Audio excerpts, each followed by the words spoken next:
Koktisalo Rajakhor Agolin Mukto Dara Auditoria Tripura State Form of Civil Pensioner Association in Luwaji Jangma by Convention Chengjaka Manjaka National Coordination Committee of Pensioner Association Te Kubuna Dongro.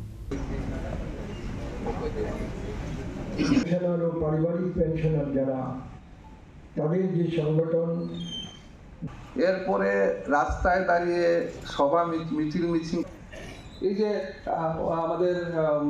আমাদের কোনো কন্ট্রিবিউশনই নাই Ashala Kok Shanani Thanga Form of Civil Pensioner Association ni Khoroksha Adong 8 Pay Commissioner Te Pension Scheme ni Dal Bidal Ishunotei Kok Shaka Abunotei Hakotor by Bakshake Hasteobo Form of Civil Pensioner Association ni Bakhakte Shamung Humong Klaizaka তাকে কেন্দ্রীয় সরকার validation act 2025 এর মাধ্যমে আমাদের থেকে কেড়ে নেওয়ার ব্যবস্থা করেছে এবং তাকে আইনে পরিণত করতে সময় লেগেছে মাত্র এক সপ্তাহ।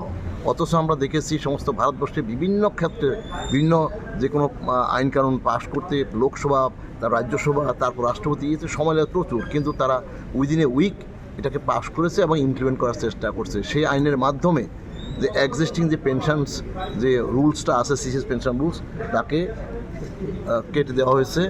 আমরা সেটাকে কেটে দিয়ে এখন আমাদের আমরা বিপদের মধ্যে আছি যে আমাদের এই পেনশনটার কি হবে। কেন্দ্রীয় সরকার সমস্ত ক্ষমতা কুক্ষিগত করা হয়েছে, যে কোনো সময় তারা ইচ্ছা করলে আমাদের পেনশনটাকে বন্ধ করে দিতে পারে। ইতিমধ্যে আমাদের অষ্টম বেতন আয়োগের গঠন হয়েছে আমাদের আন্দোলনের ফলে। সেই অষ্টম বেতন আয়োগও আমাদেরকে তার পরিসীমার থেকে বাইরে রাখা হয়েছে। We are in a doubt যে আমাদেরকে এর মধ্যে কিভাবে কি করবে এবং যারা পে কমিশনে বা কী ধরনের কী করবে আমরা খুব তার উপরে ভিত্তি করে আজকে আলোচনার জন্য আমরা এখানে কনভেনশনে এসেছি। আমরা আশা করব যে আমাদের সর্বভারতীয় ভিত্তিতে আমরা এর পরবর্তী যে আমাদের প্রোগ্রাম সেটা আমরা চক আউট করে নেক্সট 19 জুলাই আমাদের সেন্ট্রাল এক্সিকিউটিভ বসবে চেন্নাইতে। আমরা নেক্সট পেজ অফ প্রোগ্রাম আমরা ঠিক করব।